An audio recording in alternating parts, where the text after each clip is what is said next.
Well, the Last Supper on the Titanic is a recreation of a banquet that was served in the first-class dining rooms of the Titanic. And in that era, the Edwardian era, it's all about opulence, the best of everything, sumptuous table displays, and ladies in their finery, and gentlemen wearing bow ties and dinner jackets, and just kind of displaying their kind of, their wealth, if you like. Ladies and gentlemen, if I could have your attention, I'd like to introduce the next course for you, which is a palate refresher entitled Punch Romaine.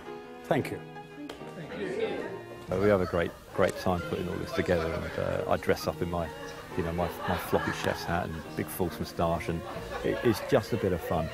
And I mean, how often do people get to dress up these days like that, and eat fantastic food? I mean, the food we do, although we only do the 5 courses out of the 10 that was actually served on board that night, it's a fairly honest recreation of the dishes. Okay, gang. One of the dishes served on board Titanic was leg of lamb. It was Escoffier himself who actually invented some of those dishes and techniques. So there's a lot of heritage involved, but it's fun.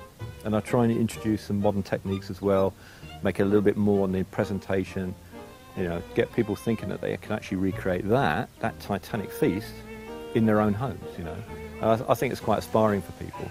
We certainly have a good giggle. Ladies and gentlemen, good evening. And welcome to the first-class restaurant on RMS Titanic on her maiden voyage.